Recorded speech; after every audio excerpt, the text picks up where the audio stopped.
रति मंजरी जी, आपका नाम है? अच्छा, रति मंजरी नाम है। अच्छा, और आपका? क्या है? सतगुरुदेव भगवान के चरणों में कोटि कोटि प्रणाम। गुरुदेव जी, 1 लाख मंत्र जप का नियम है, वो मंत्र की गणना किस प्रकार होती है, इस बारे में हमें समझाने की कृपा करें। पहले तो आप अपना जो गुरु मंत्र है वो हमें बताइए कि आप कितने माला आराम से रोज जप सकते हैं, क्योंकि मंत्र और नाम में अंतर होता है। जब जैसे अगर नाम का आपका नियम लेना है तो आप राधा राधा राधा या राधा वल्लभ फिर आप गणना करके बताएं, और मंत्र का लेना है तो आप स्वेच्छा से जप करके बताएं कि कितने माला जप कर लेते हैं। जैसे यहाँ पर 3 लाख नाम जप किया तो उसमें 3 लाख नाम जप में जैसे एक महामंत्र में कई नाम होते हैं, 16। तो इस हिसाब से फिर वो 3 लाख का होता है। अब जैसे अपने मंत्र जपते हैं तो फिर उसमें लाखों की गणना में नहीं हो सकता, समझ रहे ना। अगर नाम जप करना है तो फिर इस तरह से। तो आप मंत्र जप की बात कर रही हैं, नाम जप की? मंत्र जप की। हाँ, तो मंत्र जप करके बताओ आप कितने माला रोज कर लेते हो? गुरुजी, आपके सत्संग में आते हो, थोड़ी देर एकांतिक में रुकते हैं तो उतनी देर कर लेते हैं, और फिर घर जाके दोबारा सत्संग सुनते हैं तो उसमें कर लेते हैं। तो फिर आप लाखों के चक्कर में मत पड़ो, अभी पढ़ाई लिखाई करो और जितना समय मिले उतना जप कर लो, ठीक है? हाँ, अनुष्ठान के चक्कर में। अंकित शर्मा जी, महाराज जी राधे राधे, आपके चरणों में साष्टांग प्रणाम। महाराज जी, ठाकुर जी को प्रीतम मानने पर भाव किस प्रकार बनाएं, यह शरीर पुरुष होने के कारण भाव नहीं बन पाता। आजकल माताएं बहनें भी पैंट शर्ट पहनने लगी, नहीं पहनने नहीं, वो जीन्स का पैंट, तो उनको ये ठसक तो रहती है कि मैं स्त्री हूँ, ऐसा तो नहीं कहते कि मैं पुरुष हूँ। पुरुष वेश रखने से स्त्री भाव तो रहता ही है कि मैं शरीर में स्त्री नहीं। और ऐसे ही हम प्रभु के चिदानंदमय अंश हैं, हमारी पोशाक पुरुष शरीर की है। पोशाक पुरुष शरीर के होने से हम पुरुष थोड़ी हो गए, समझ रहे? आप शरीर को अपना स्वरूप मान रहे कि मैं पुरुष हूं, ये पोशाक है। आप माइक ले लो।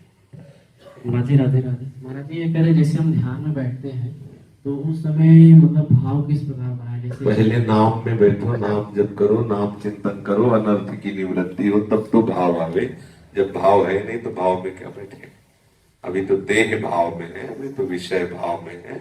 भगवान नाम जप से देह भाव विषय भाव क्षीण होने लगे, भगवान नाम के प्रभाव से भाव हो, तब वहां कैसे करें प्रश्न थोड़ी है, तो आपको करा देगा। भाव भाव देश में प्रवेश करा देगा, भाव स्वरूप की प्राप्ति करा देगा, आनंद की अनुभूति। पहले खूब नाम जप करो, पहले पापाचरण शास्त्र विरुद्ध आचरण ये छूटे, इतना नाम जप हो कि प्रभु के लिए हमारे हृदय में व्याकुलता पैदा हो जाए। संसार के भोगों को सुलभता से समीप होने पर भी ना भोगने की हमारे हृदय में अरुचि हो, समझ रहे ना। भोगों की सुलभता होने पर भी भोगों के भोगने में अरुचि हो, तब समझो कि नाम जप का कुछ नशा चढ़ रहा है। जब नाम के प्रभाव से मन इंद्रियों का समस्त विषय स्फुरण बंद हो जाए, उसमें भाव स्फुरण होने लगे, तब उस स्वरूप की तरफ गति होती। पहले तो हम देह भाव से मुक्तों को भजन करें। महाराज जी, क्या ठाकुर जी का श्रृंगार रूप चिंतन के समय अलग अलग रूप लिए जा सकते हैं? ओके, वैसे मूल जो बात हम कही तो आप ये करो, फिर आगे का रास्ता खुद दिखाई देगा। है आप किस भावना से कह रहे हैं अलग अलग रूप का चिंतन? जब बैठते हैं ध्यान में तो ये होता है कि शुरुआत में जो रूप बनाते हैं ठाकुर जी का, तो उसमें मतलब एक एक लगातार उस रूप में मतलब भिन्न भिन्न जाता रहता है, मतलब मन। तो हम सोच रहे जैसे अभी रूप आया ही नहीं रूप आया नहीं, इसलिए भिन्न भिन्न जाता रहता। रूप आने पर जाने की ताकत रह जाती है, जाने की ताकत थोड़ी रहती है, पंगु हो जाता है। अभी रूप आया ही नहीं ना, रूप जब आएगा तो जाने की ताकत नहीं रहती। महाराज जी, जो छवि मन में मतलब लाते हैं, अभी छवि ही नहीं आई भैया। जब छवि आएगी तो मन की ताकत नहीं की जा सके। ठाकुर की चाहे भावनात्मक छवि ही क्यों ना हो, आएगी नहीं। इसीलिए हम ज्यादा जोर देते हैं नाम ध्यान की, नाम जप की। नाम का ध्यान करो। नाम असलियत में स्थिति नाम की कृपा से ही आएगी। बिना नाम जप करे, मंत्र जप करे, वो स्थिति नहीं। बातें तो बहुत अच्छी अच्छी ऊंची ऊंची हो जाती है, स्थिति नहीं। जब तक स्थिति नहीं तो फिर आनंद की अनुभूति नहीं। मुक्ति नाथ जी नेपाल से।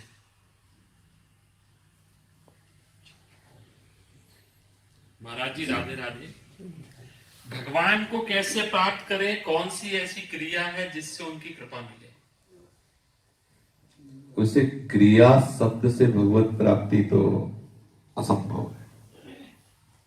जो सीमित क्रियाएं हैं उससे असीम परमात्मा तत्व को नहीं प्राप्त किया जा सकता।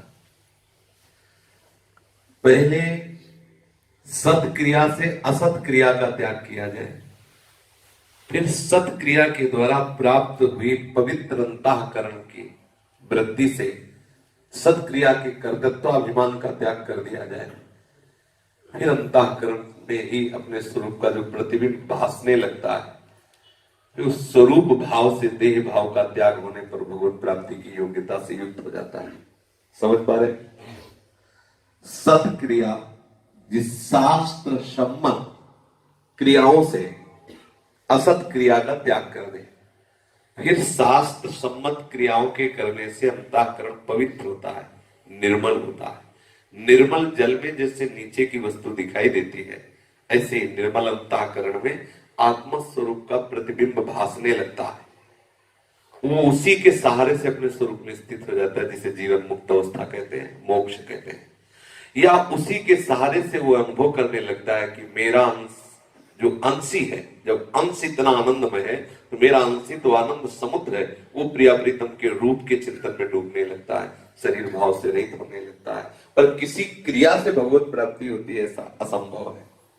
क्रिया से भगवत प्राप्ति नहीं है, सत क्रिया से असत क्रिया का त्याग। फिर सत क्रिया आप कहोगे कि सत क्रिया से हुई तो भगवत प्राप्ति नहीं, सत क्रिया से असत क्रिया का त्याग। और सत क्रिया से जो अंतःकरण की अपवित्रता हटी तो उसमें जो अनुभव हुआ स्वरूप का, तो वो जीवन मुक्ति की तरफ ले जाता है। और उसमें जो सद्भाव के द्वारा हमारी अंतःकरण की वृत्ति एक रहती है, कर्तृत्वाभिमान की, मैं ऐसा करता हूं, वो रहित हुआ तो उसे भगवत चरणारविंद की शरणागति का अनुभव होने लगता है। तो असत क्रिया त्याग ही सत्क्रिया में स्थित होना है। बकाया क्रियाओं से भगवत प्राप्ति नहीं होती।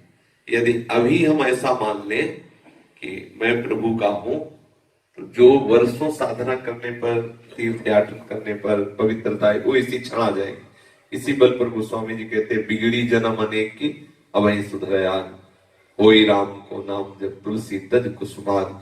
यदि अनंत जन्मों की बिगड़ी संभालना चाहते हैं तो पहले अपने आप को प्रभु का मानो कि मैं प्रभु का हूं।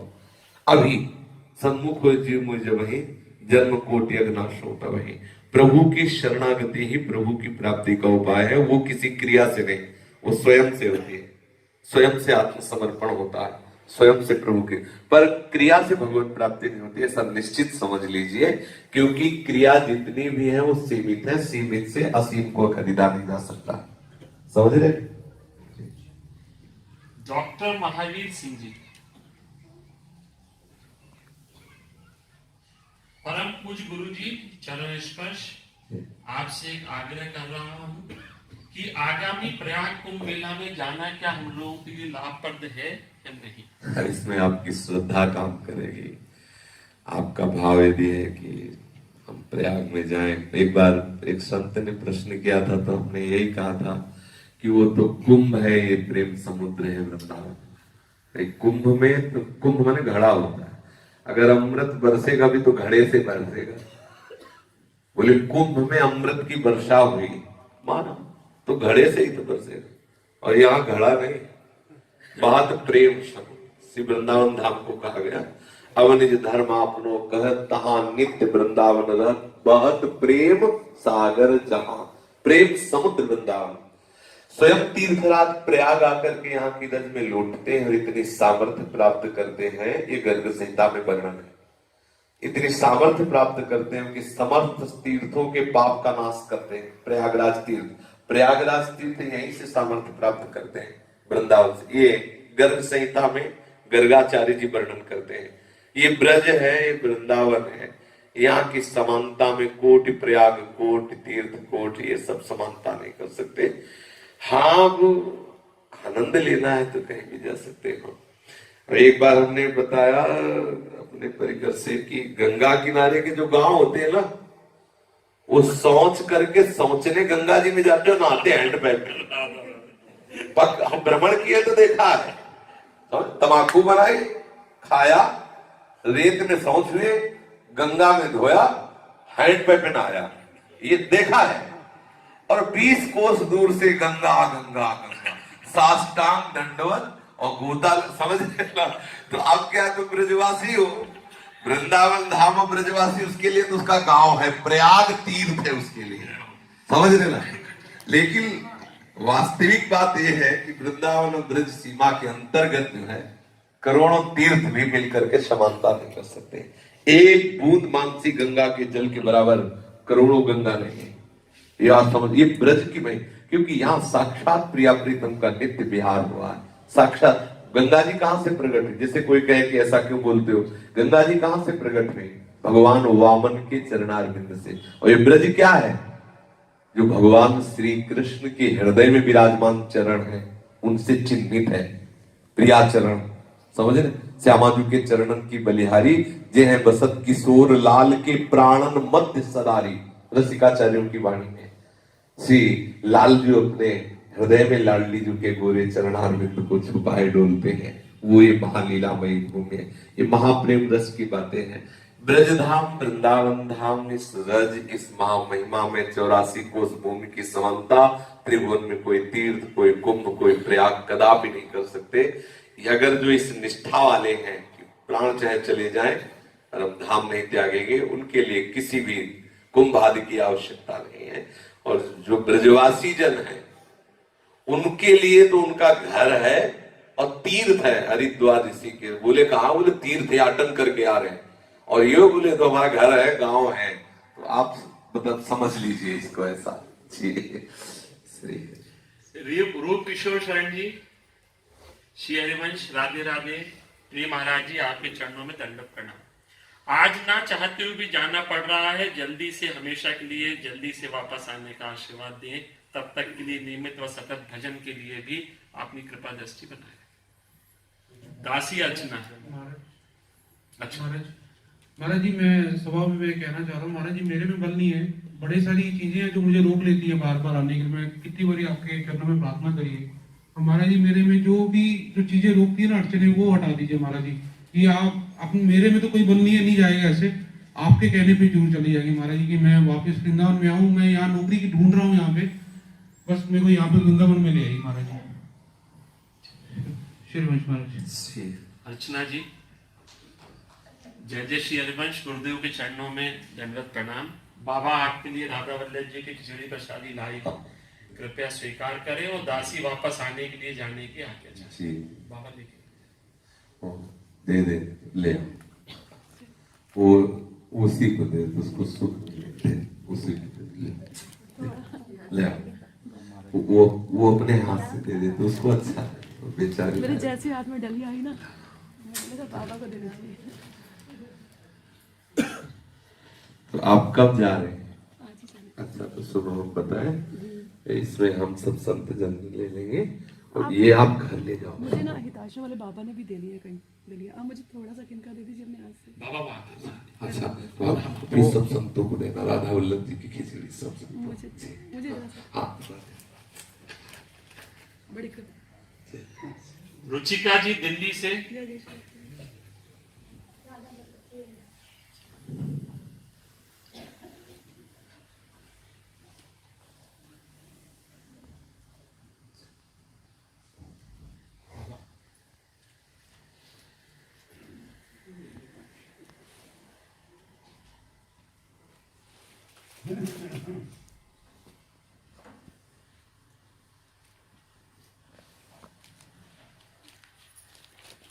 ठीक है, आपके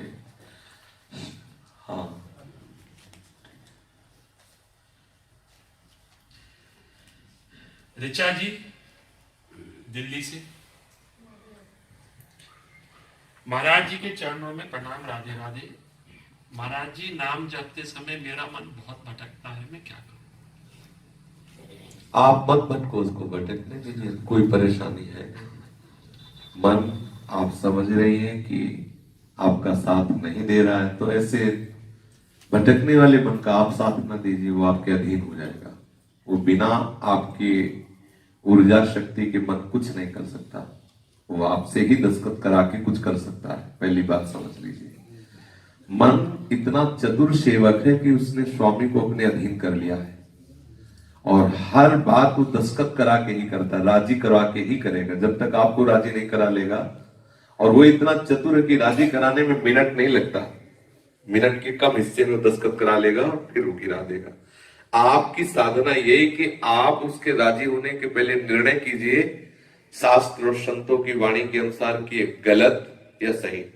अगर गलत तो उसको जाने दीजिए, उसका साथ ना दीजिए। थोड़े ही समय में देखेंगे कि वो आपके अधीन हो जाएगा। जब वो जाने लगता है, जलाने लगता है, तो हम उसके अधीन होने लगते हैं। सोचते हैं ये जलना नहीं चाहिए, भले मैं जलूं, भले मैं नरक जाऊं, लेकिन मन नहीं जलना चाहिए। मन जिसमें राजी हो वो मैं करूं, ये ही नहीं करना। बस ये आंतरिक बात है, आंतरिक तुम्हें ध्यान रखना है। मन को जलने देना, मन की जलन को अपनी जलन नहीं मानना, मन की मांग को अपनी मांग नहीं मानना, मन के भटकाव को अपना भटकाव नहीं मानना, अपने आप मन ठीक हो जाएगा। हम लोग मन में इतना तन्मय हो रहे हैं, इसीलिए वो हमें परेशान कर रहा है। इतना तो आप समझ रहे, आपका मन भटकाव में है। जब आप भजन में बैठती, नाम जप करती हैं, तो नाम की कृपा से आपको पता चला कि मन भटक रहा है। समझ में, मन भटक रहा है, आपने खुद अनुभव किया ना। ऐसे भटकने वाले मन को आप साथ मत दो, अपने आप तुम्हारे शरण में हो जाएगा। तुम जहां लगाना चाहोगे वहीं लगेगा। और सच्ची बात यही है कि तुम्हारे बिना ये मन कुछ कर नहीं सकता। ये उड़ उड़ के भाग भाग के तुम्हारे ही समीप आएगा, पर तुम्हें विवश करेगा अपने साथ ले चलने के लिए, राजी करने के लिए। आप राजी मत होना, आप तन को संभाले रहो, इसको जाने दो, ये एक दिन आपकी शरण में आ जाएगा। आपसे सावधान होकर वही करवाएगा जिससे भगवान मिल जाएंगे, जिससे प्रभु जीत जाएंगे। इसके अनुसार नहीं चलना, इसकी जलन को सह जाना। जलाता है, सबको जलाता है। इसकी प्रतिकूलता की आई हुई जलन काम क्रोध लोभ मोह मद मत्सर के रूप में प्रकट होती है, उसे हम सह जाए तो निश्चित भगवत प्राप्ति है। निश्चित जो आए हुए इन वेगों को सह जाता है वही महात्मा है। यमहीन व्यथन्ते ते पुरुषम पुरुषर्षव सम दुखा सुखा धीरम स्वमृतत्वाय कल्पते। वो अमृत पद का अधिकारी हो जाता है जो धीरज धैर्यवान पुरुष इन सब आए हुए वेग को, चुपचाप विकारों को सह जाता है। मन के अनुसार कार्य नहीं करता, मन को शास्त्र और सदगुरुदेव के अनुसार कराता है, वही महात्मा है। जो मन के अनुसार कार्य करता रहता है वही संसारी, वही नारकी पुरुष है।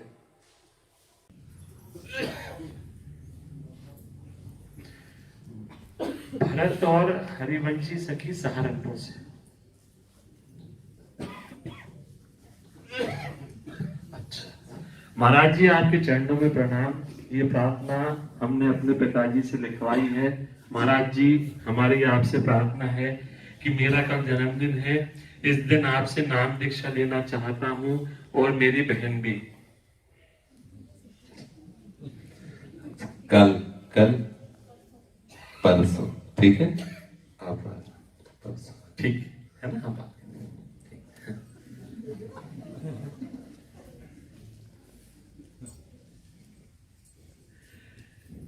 राशेश्वरी सहचरी कृष्णमणि शरण हरिप्रिया शरण बरसाने से जी।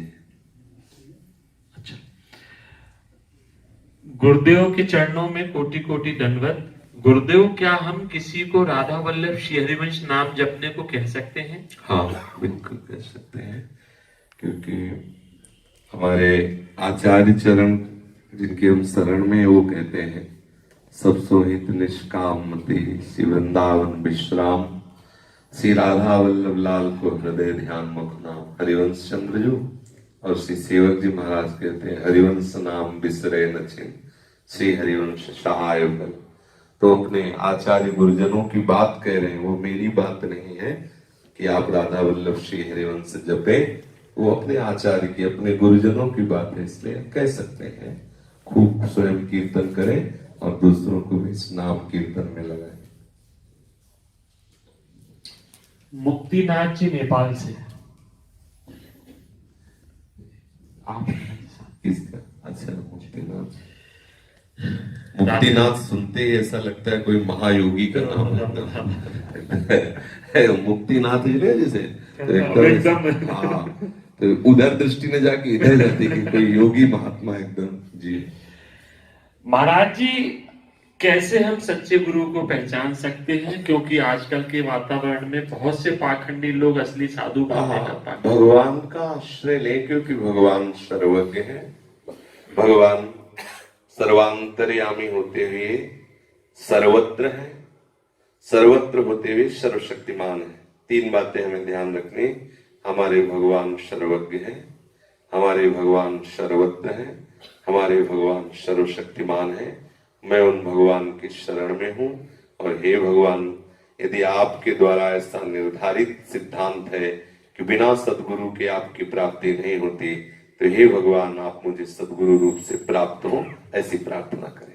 और वो जब मिलेंगे ना, तो उसमें संशय नहीं होगा, क्योंकि अपने चिंतन में संशय हो सकता है, भगवान की कृपा से संशय नहीं हो, क्योंकि गुरुदेव साक्षात भगवान का कृपा अवतार है। बंदो गुरुपद कंज कृपा सिंधु नर रूप हरि। नर रूप धारण, वैसे तो सभी हरि के रूप हैं, पर नर रूप धारण करके श्री सदगुरुदेव रूप से भगवान कृपा करके हमें स्वीकार करते हैं। अगर हम जानने चलेंगे तो मूढ़ बुद्धि कहीं ना कहीं हम अपने ही संशय में नष्ट हो जाएंगे। और अगर हम प्रभु से याचना करेंगे तो वो जब हमें सदगुरु रूप से मिलेंगे तो हमें दृढ़ विश्वास होगा कि हमारे भगवान है। इसी भावना से हमारा निस्तरण होगा। गुरु में यदि भगवत भावना न हो, साक्षात पर ब्रह्म बुद्धि न हो, तो जीव निश्चित पतित हो जाता है। इसलिए पहले प्रभु से प्रार्थना करो, हे करुणा निधान, यदि आपका सिद्धांत है कि बिना गुरु के आप नहीं मिलते, तो आप ही गुरु रूप से मिल जाए। मैं किसको वर्ण करूं? मैं तो अज्ञानी जीव हूं, जानता नहीं कि आप कौन से रूप में। आप मुझे बता लो, मुझे आप खींचो, मुझे आप आकर्षित करो कि मैं इस रूप से हूं, तो मैं आपको गुरु रूप से वर्ण कर लूं। ऐसा करो तो आपको कभी संशय नहीं होगा। आप देखना। अनमोल दास जी, संत भगवान के चरणों में कोटि कोटि प्रणाम। संत भगवान, क्या वृंदावन से मैं रज बाहर ले जा सकता हूँ? क्या उस रज का प्रभाव वैसा ही रहेगा? बिल्कुल ठीक है। मेरे ईष्ट राम जी हैं। जी हाँ, ठीक है। राजेश कुमार जी पंजाब से। श्री हरिवंश, प्रणाम गुरुदेव। महाराज जी, जैसे अगर हम सारा दिन आपका सत्संग सुनते रहें, अपना कर्म करते रहें, तो क्या हमारा बेड़ा पार हो जाएगा? पक्का पार हो जाएगा, क्योंकि जो हम सुनते हैं वही हमारे दिमाग में आता है, जो हम बार बार सुनते हैं ना।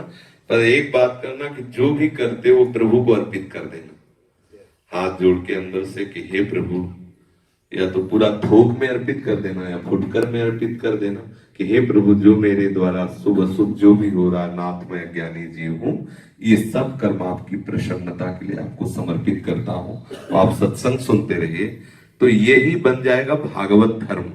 और यही भागवत धर्म आपके हृदय में प्रेम का प्रादुर्भाव कर देगा। शरणागति से ही आत्म तत्व का बोध या भगवत प्रेम की अनुभूति होने लगती है। तो हम जो भी कर्म करें प्रभु के लिए करें। श्री कृष्ण प्रीत्यर्थ कर्म बहुत जल्दी हृदय में निष्कामता और भगवत प्रेम का अंकुरण कर देता है। तो हमारे हृदय में दो बात ध्यान देने योग्य है कि कोई भी शास्त्र विरुद्ध गंदी बात न बनने पाए। जैसे हम किसी को कुछ अर्पित करना चाहते हैं, सोचते हैं अच्छी वस्तु अर्पित करें, तो हम अच्छे कर्म करें जो हम प्रभु को अर्पित करने में हिचकिचाए ना। शास्त्र विरुद्ध हमसे गंदे काम न बने, और हर समय हम ये सोचते रहे कि जो भी मैं कर रहा हूं प्रभु के लिए कर रहा हूं। सच्ची मानिए, यही बात आपको अच्छा संत बना देगी। हृदय से आप संत बन जाएंगे। बाहर से भले आप पैंट शर्ट में रहिए, हृदय आपका भागवत बन जाएगा। आप ऐसा कीजिएगा। हमें ठाकुर जी, कोई नशा तो नहीं करते प्रभु, कोई ऐसा व्यसन तो नहीं करते? हाँ ठीक है। हमें ठाकुर जी किशोरी जी अपने दर्शन देंगे महाराज जी? अब ये बात तो उनके ऊपर, किसने, इन्हें, किसने, इन्हीं ने। आपने। अब ये तो मौज है मालिक की।